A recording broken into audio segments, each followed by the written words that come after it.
নমস্কার বন্ধুরা, সোনার কিচেন ঘরে তোমাদেরকে স্বাগত জানাই। তো আজ আমি খুবই মজাদার একটা রেসিপি বানিয়ে দেখাবো, মিষ্টি কুমড়ো পাতার রোল। তো এই মিষ্টি কুমড়ো পাতার রোল অনেকে তো অনেক রকম করে বানায়। আজ আমি একদম অন্য রকম করে বানাবো, সম্পূর্ণ নিরামিষ। তো এই মিষ্টি কুমড়ো পাতার রোলের রেসিপির ভিডিওটি পুরো দেখার অনুরোধ রইল। আর এই রেসিপিটি যদি ভালো লাগে কমেন্ট করো, লাইক শেয়ার সাবস্ক্রাইব করে আমার পাশে থেকো। যারা এখনও পর্যন্ত আমার চ্যানেলটিকে সাবস্ক্রাইব করেছো তাদেরকে অসংখ্য অসংখ্য ধন্যবাদ।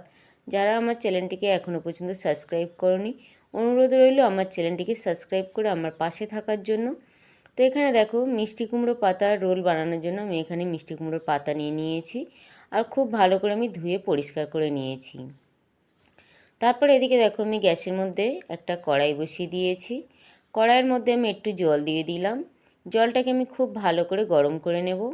তো জলটা দেখো এখানে খুব ভালোভাবে গরম হয়ে গেছে। এবার ওই জলের মধ্যে আমি হালকা করে একটু নুন দিয়ে দিলাম। নুনটা আমি খুন্তি দিয়ে একটু নাড়িয়ে দিলাম জলের মধ্যে, যাতে জলের মধ্যে খুব ভালোভাবে মিশে যায়। এবারে দেখো, জলটা যখন খুব ভালোভাবে গরম হয়ে যাবে, কুমড়োর পাতাগুলো এইভাবে গরম জলের মধ্যে দিয়ে দিতে হবে। দিয়ে গ্যাসটা বাড়িয়ে দিয়ে 1 মিনিটের মতন কুমড়োর পাতাটা একটু সিদ্ধ করে নিতে হবে। একদম হালকা করে কিন্তু সিদ্ধ করে নিতে হবে 1 মিনিটের মতন। তো এখানে দেখো 1 মিনিট পরে পাতাটা কিন্তু সিদ্ধ হয়ে গেলে এইভাবে আমি তুলে নেব। নিয়ে পাতার জলটা আমি ঝরাতে দেব। আর খুব সাবধানে তুলতে হবে যাতে পাতাগুলো ফেটে না যায়। এবার দেখো, কুমড়োর পাতা যে রোলটা আমি বানাবো, রোলের ভিতরে যে পুরটা দেব, তার জন্য আমি এখানে দেখো ছানা নিয়ে নিয়েছি, যেটাকে পনির। তো আমি এই ছানা দিয়ে আজকের পুরটা বানাবো। তো এখানে দেখো, ছানাটা আমি ভালো করে গ্রেট করে নিচ্ছি। তোমরা চাইলে হাত দিয়েও মাখিয়ে নিতে পারো। তো আমি গ্রেটার দিয়ে গ্রেট করে নিলাম। তো এখানে দেখো, ছানাটা পুরো গ্রেট করা হয়ে গেছে। তারপর আমি গ্যাসের মধ্যে একটা কড়াই বসিয়ে দিয়েছি। কড়াইয়ের মধ্যে আমি একটু সাদা তেল দিয়ে দিলাম। একদম হালকা করে কিন্তু আমি তেলটা দিয়েছি, খুব বেশি কিন্তু তেলের প্রয়োজন পড়ে না। তো তেলটা গরম হয়ে যাওয়ার পরে আমি ওই তেলের মধ্যে একটু কালো জিরে দিয়ে দিলাম। কালো জিরেটা আমি একটু ভাজা ভাজা করে নেব, যতক্ষণ না কালো জিরেতে একটা সুন্দর গন্ধ আসে। তো কালো জিরেটা দেখো হালকা আমি নাড়াচাড়া করে ভাজা ভাজা করে নিলাম। এবার ওই কালো জিরের মধ্যে আমি একটু আদা দিয়ে দেবো। আদাটা আমি গ্রেট করে নিয়েছিলাম, তোমরা পেশা আদাও দিতে পারো, কোনো অসুবিধা নেই। তো আদাটা দিয়ে দিলাম। আদাটা দিয়ে আদাটাও আমি একটু ভেজে নিলাম।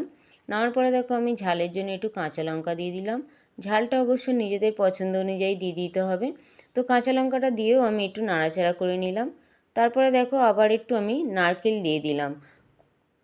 কোড়ানো নারকেল আমি একটু দিয়ে দিলাম। দিয়ে এবার আমি একটু খুব ভালো করে সমস্ত জিনিসগুলো আমি একটু ভালো করে তেলের মধ্যে একটু ভেজে নেব, যাতে নারকেল থেকেও একটা সুন্দর ভাজা গন্ধ আসে। তো দেখো, নারকেলটা এখানে ভাজা হয়ে গেছে। এবার যে আমি গ্রেট করে রেখেছিলাম যে ছানাটা, আমি গ্রেট করে রাখা ছানাটাও দিয়ে দিলাম। দিয়ে এবার খুব ভালো করে আমি ছানার সঙ্গে আদা, কাঁচা লঙ্কা, নারকেল খুব ভালোভাবে আমি মিশিয়ে নেব। একটা খুব ভালোভাবে সুন্দর একটা পুর বানিয়ে নেব। তো এবারে দেখো, আমি স্বাদ অনুযায়ী নুন দিয়ে দিলাম। দিয়ে খুব ভালো করে দেখো, একটা পুর বানানোর জন্য খুব ভালো করে একটা সুন্দর করে একটা পুর বানিয়ে নিতে হবে। তো এবারে দেখো, স্বাদ অনুযায়ী আমি একটু হালকা করে চিনি দিয়ে দিলাম। যেহেতু এটা নিরামিষ রেসিপি, একটু চিনি না দিলে ভালো লাগে না। আর 1 চামচ আমি কর্নফ্লাওয়ার দিলাম, যাতে ছানাটা পুরটা খুব সুন্দর একটা বাইন্ডিং আসে। তো 1 চামচ আমি কর্নফ্লাওয়ার দিয়ে দিলাম। দিয়ে খুব ভালো করে আমি মিশিয়ে নিলাম। খুব ভালো করে মিশিয়ে নেওয়ার পরে দেখো, এখানে কিন্তু পুরটা রেডি হয়ে গেছে। পুরটা হয়ে গেছে। এবারে লাবানোর আগে আমি একটু ধনেপাতা কুচি দিয়ে দিলাম। দিয়ে মিশিয়ে নিলাম। নিয়ে এবারে পুরটা আমি লাবিয়ে নেব। এখানে কিন্তু কুমড়ো পাতার রোলের জন্য পুরটা কিন্তু রেডি হয়ে গেছে। এবারে আমি একটা ব্যাটার তৈরি করব, যার জন্য দেখো এখানে আমি একটু ছোলার ডাল আর আতপ চাল আমি ভিজিয়ে রেখেছিলাম। এখানে আমি গোবিন্দভোগ চাল নিয়েছি, তোমরা নর্মাল আতপ চালটাও দিতে পারো।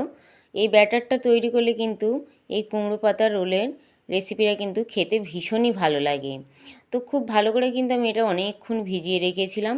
ভিজিয়ে রাখার পরে ডাল আর চালটা খুব ভালোভাবে ভিজিয়ে যাওয়ার পরে এখানে দেখো আমি মিক্সিং জার নিয়ে নিয়েছি। ওই মিক্সিং জারের মধ্যে আমি দিয়ে দিলাম চাল আর ডালটা। দিয়ে খুব ভালো করে একটা ফাইন পেস্ট করে নিয়েছি। এইভাবে কিন্তু খুব ভালো করে একটা ফাইন পেস্ট করে নিতে হবে। নেওয়ার পরে দেখো, আমি একটা বাসনের মধ্যে ঢেলে দিয়েছি। পুরোটা দেখো এইভাবে কিন্তু পিষে নিতে হবে। এবারে এই ব্যাটারের মধ্যে আমি কিছু উপকরণ দেব। তো প্রথমে একটু আমি জল দিয়ে দিলাম, যেহেতু খুব মোটা হয়ে আছে। এটা কিন্তু খুব মোটাও থাকবে না, আর খুব বেশি কিন্তু পাতলাও হবে না। এইভাবে কিন্তু ঘনত্বটা এর তৈরি করে নিতে হবে। খুব বেশি পাতলা হলে তাহলে কিন্তু রোলের গায়ে লাগবে না, আর খুব বেশি কিন্তু মোটা থাকলে খেতেও ভালো লাগবে না। তো এবারে দেখো আমি একটু নুন দিয়ে দিলাম, একটু হালকা করে চিনি দিয়ে দিলাম, একটু আমি ঝালের জন্য শুকনো লঙ্কার গুঁড়ো দিয়ে দিলাম, একটু আমি হলুদ গুঁড়ো দিয়ে দিলাম, একটু আমি কালো জিরে দিয়ে দিলাম। দিয়ে খুব ভালো করে আমি ব্যাটারের সঙ্গে মিশিয়ে নেব এগুলো। এটা কিন্তু খেতে খুব ভালো লাগে। তোমরা যদি এইভাবে একবার বানিয়ে খাও, আশা করি তোমাদের ভীষণ ভীষণ ভালো লাগবে। তো এখানে দেখো ব্যাটারটা কিন্তু পুরো রেডি হয়ে গেছে। আর এই কিন্তু ঘনত্বটা ঠিক এইভাবে রেখে দিতে হবে। খুব বেশি পাতলা নয়, আর খুব বেশি মোটাও নয়, একদম এইভাবে রেখে দিতে হবে। এবারে দেখো কুমড়ো পাতা রোল বানানোর জন্য আমি কুমড়ো পাতা নিয়ে নিয়েছি, যেটাকে আমি সিদ্ধ করে রেখেছিলাম। আর জলটা কিন্তু খুব ভালো করে ঝরিয়ে নিতে হবে কুমড়ো পাতা থেকে। জলটা যেন না থাকে, জলটা যদি কুমড়ো পাতার মধ্যে থাকে তাহলে কিন্তু রোলটা ভালো আসবে না। তো এবারে দেখো যে পুরটা বানিয়েছিলাম, পুরটা আমি দিয়ে দিলাম কুমড়ো পাতার মাঝখানে। দিয়ে এইভাবে দুই সাইড থেকে আমি পাতাটা একটু মুড়ে দিলাম। দিয়ে আমি এই পিছনের দিয়ে এইভাবে গোল গোল করে এইভাবে একটা রোল বানিয়ে নেব। তো এখানে দেখো রোলটা কিন্তু একটা বানানো হয়ে গেছে, আর খুব সুন্দরভাবে হয়ে গেছে। এইভাবে তোমরাও বানিয়ে নেবে। তো প্রত্যেকটা রোল দেখো আমি এইভাবে বানিয়ে নিয়েছি।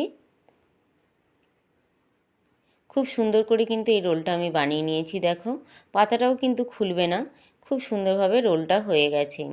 এবারে দেখো গ্যাসের মধ্যে আমি কড়াই বসিয়ে দিয়েছি।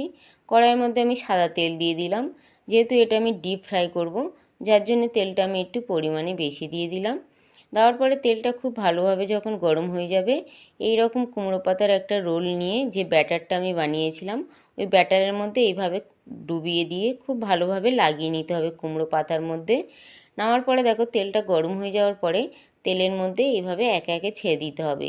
তবে তেলটা কিন্তু খুব বেশি আগুন করে গরম করব না, হালকা করে তেলটা গরম করে নেব। নামার পরে এইভাবে একে একে কুমড়ো পাতার রোলগুলো ছেড়ে দেব।